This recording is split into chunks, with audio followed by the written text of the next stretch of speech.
중앙선관위는 헌법기관이기 때문에 국정원의 보안 점검을 받으면 헌법기관으로서의 독립성과 정치적 중립성에 대한 논란을 야기할 수 있다 이렇게 말씀하시는데 국정원의 보안 점검 결과를 저희가 한번 열람을 해보니까 그 비밀 자료에서 열람을 했습니다.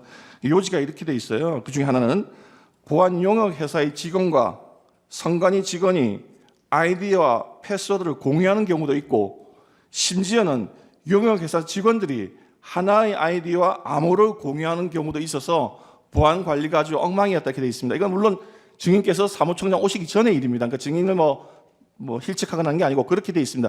이렇게 돼 있는 게 이런 걸 보안 점검을 했기 때문에 이런 게 나오는 건데 이게 정치적인 중립성하고 무슨 관계가 있습니까? 그 자체 지금 국정원 자체가 저희 헌법기관에 대해서 보안 감사를 할 수 있느냐 없느냐의 문제입니다. 헌법적인 문제가. 증인 그거는 스스로가 헌법기관으로서 이 정보 시스템을 철저하게 관리를 한 상태에서 말씀하셔야지 헌법기관이라는 걸 내세워서 다른 행정기관이나 이런 데서는 그렇게 생각하시면 안 되죠. 아니 그러면 왜냐하면 법률적으로 그러면 저 정보통신 그 기반 보호법 물론 법 규정에 그렇게 돼 있다는 건 아는데 국가정보원의 그 장은 개인정보가 담긴 정보통신 시설에 대해서 기술적 지원을 하여서는 아니 된다는 조문도 있어요. 자, 지금 제가 말씀을 그러니까 그 취지가 뭐냐면 그 정치적인 중립성하고 이게 무슨 관계가 있습니까? 감사원이 헌법기관에 대해서 이게 들여다보면서 거기가 가진 소위 정보를 취득해서 이거를 관리를 하면 문제가 생길 여지가 있다라고 보는 겁니다. 아니 그러면은 보안 점검 결과에서 나온 데이터를 가져가지 않게 하고 그 다음에 이 취약점에 대해서 점검을 해서 곧 개선하면 되는 것이지 그거를 헌법기관에서 거부한다고 헌법기관이라는 이유로 거부를 하면 일반 국민들이 받아보기에는 신뢰도가 떨어진다 그 말씀하고 그 다음 그러면 똑같이 잠깐만요. 법원이나 국회도 지금 국정원의 보안 감사를 받으셔야죠. 다음 한번 물어보겠습니다. 네? 지금 그 부분은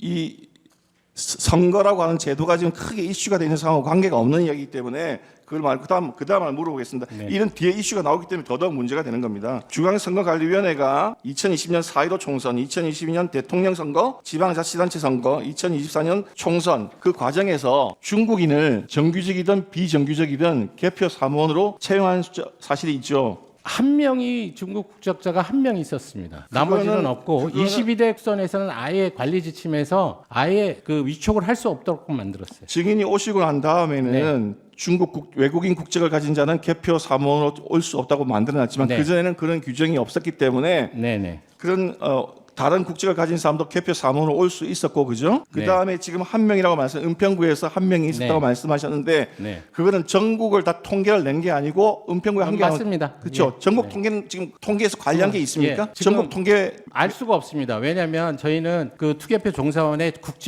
국적에 관한 자료를 받은 적이 없어요. 네, 알겠습니다. 개표 사무원은 투표지 분류기, 투표 용지 관리, 컴퓨터 관리 등의 업무를 할 수 있습니까? 개표 종사원? 예. 개표 종사원이요? 개표 종사원. 없습니다. 개표 종사원이 투표지 분류기 만질 수 있고 그걸 취급하거나 투표 용지 관리하거나 그런 걸 할 수. 만질 수는 있는데 기계 조작은 그 책임관리원이 하도록 되어 있기 때문에 없습니다. 의제 151호점 오늘 제출한 신문 기사를 하나 제시를 하겠습니다.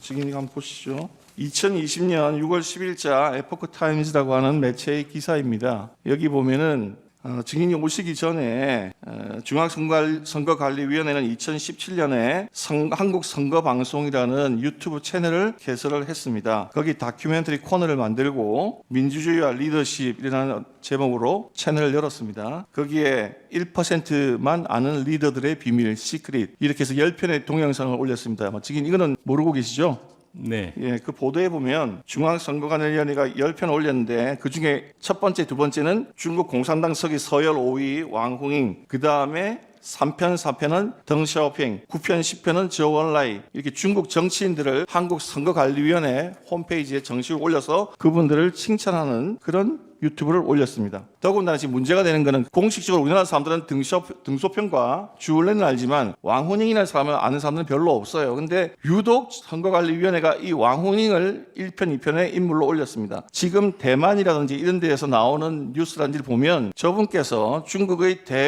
다른 나라의 여론과 선거 공작에 관여하는 분으로 지금 보도가 되고 있는데 언제 올렸다는 영상인가요? 2017년에 올렸습니다. 2017년에요? 예, 2017년에 선거관리위원회 그 저 유튜버에 올렸다는 뜻인가요? 예, 보도된 바 2020년에 보도가 됐는데 2017년에 이렇게 올라와 있었다가 얼마 전에 이게 삭제가 내려갔습니다. 근데 지금 일반인들이 어떻게 국민들이 의혹을 가지고 있느냐? 도대체 자유민주주의 국가의 선거 관리를 감당하는 중앙선거관리위원회가 왜 공식 유튜브 채널에 중국 공산당에 더구나 그것도 타국의 선거 여론이라든지 그런 거를 관여하는 것으로 지목되고 있는 인물을 1, 2번 동영상으로 올리느냐? 그런 비판적인 여론이 많습니다. 증인 이것도 모르고 계셨죠? 예, 모르고 있었습니다. 증인 한국 우리 선거관리위원회가 A웹이라고 하는데 자금 지원하고 계신 거 아십니까? 그건 알고 있습니다. 그 A웹이 참여한 국가들이 중국의 1대1로 정책에 많이 가담한 나라라는 건 아세요? 그 자체에 대해서도 하는데 그러니까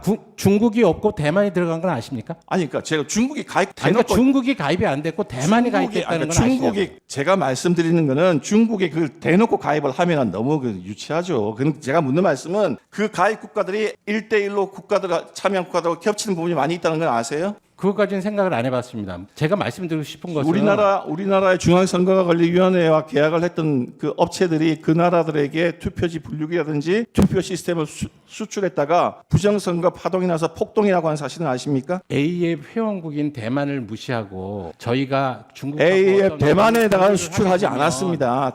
되면 대만에서 당연히 외교 문제를 제기하지 않나요? 대만에다 수출했다는 이야기 하는 거 아니고 지금 제가 말씀드린 다른 나라 아니 자꾸 중국을 말씀하시니까 그러는 거예요. 제가 대만은 최근에 개표 제도를 완전히 바꿨습니다. 아니 대만이 자신들을 무시하고 중국에 대해서 회원국도 아닌 중국과 성관이가 교류를 질문 하면 시간이 짧게 됐기 때문에 예, 대만이 외교적으로 이의 제기를 안 하겠냐 그 말씀을 드리는 거예요 지금. 넘어가겠습니다.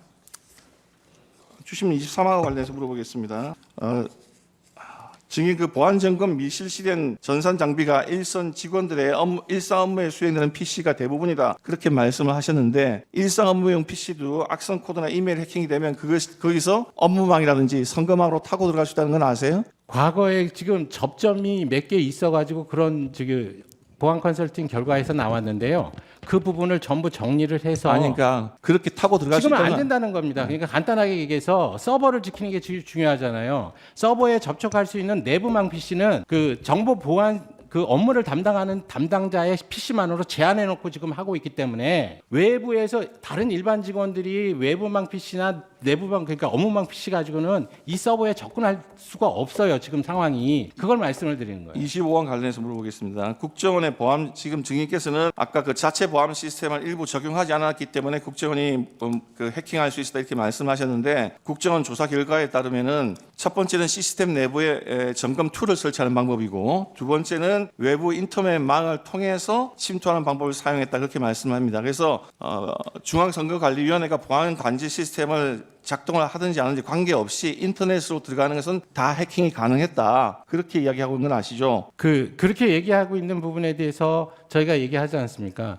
그쪽에서 비협조라고 하는 사항으로 들고 있는 게 저희하고 상의 없이 모의 해킹을 위해서 점검 툴을 설치한 부분이 있어요. 증인, 그거는 제가 방금 말씀하신 네. 두 가지 유형 중에서 첫 번째 일을 하시는데요. 그게 적발이 돼 가지고 우리가 삭제를 해버립니다. 아니, 그러니까 지금 말씀드렸어요. 내용은 아니, 내부에다 심는 것뿐만 아니라 그 점검 툴 자체를 원래 보안 점검은 두 가지 방법으로 하는데 네. 첫 번째 방법은 내부에 그 점검 툴을 심는 방법이고 두 번째 결국은 내부에 점검 툴을 심는 거와 외부의 망을 통해서 해킹한 거하고 동일한 사안이 됐다 그런 말씀을 드리는 아닙니다. 거예요. 그거는 지금 아까 좀 전에 여기 그 센터장에 나와서 말씀을 네네. 하시는데 두 가지 방법이 있는데 지금 보안 감지 시스템을 작동했다고 하는 건 그거는 관계없이 외부에서 인터넷으로 침입이 가능했고 두 번째는 지금 말씀하시는 그 점검 툴을 설치하는 거 그거를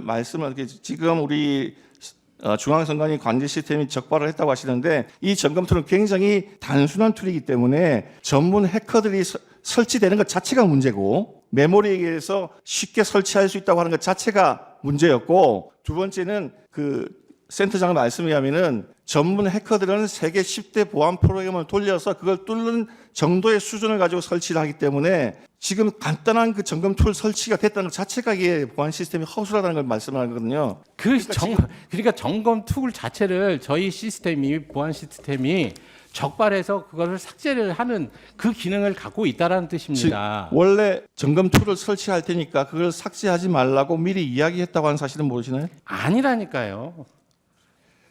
그게 삭제가 되니까 26강 관련해서 물어보겠습니다. 다른 쪽으로는 안 되니까 이거는 우리가 설치한 거니까 이거를 만약 삭제를 하게 되면 이 해킹 실험이 되지를 않으니까 이걸 좀 더 달라라고 얘기를 해서 저희가 그냥 그거를 삭제 안 하고 인터넷으로 해킹이 다 되는데 무슨 말씀하십니까? 인터넷으로 해킹해가지고 다 인터넷 해킹이라는 뜻은 접점을 말하는 겁니다. 내부망과 서버 사이에 인터넷에서 업무망을 통하는 접점이 있고 접점이 있어서 그 당시 실제적으로 증인 들어가는 거를 하는 지금 것이고 시간이 좀 짧으니까 좀 증인 그 직원들은 행정 등산망의 일부를 사용해가지고 업무망과 그 인터넷망 사이 자료를 주고받고 늘 했어요. 그래서 그걸 타고 들어갈 수 있는 그런 허점이 그 당시 존재했기 때문에 그거는 당연한 거고, 그 다음에 이걸 물어보겠습니다. 증인이 아까 중앙선거관리위원회가 국정원에게 전산망 구성 등 필요한 자료를 제공을 했다고 말씀하셨는데 정작 중요한 IP 주소라든지 서버 용도 등을 다 삭제해서 제공한 사실 아십니까? 그게 보안 관계 때문에 삭제를 했었는데 그것 때문에 작업이 어렵다 그래서 안 가린 상태에서 완전한 그 정보를 다 제공했어요.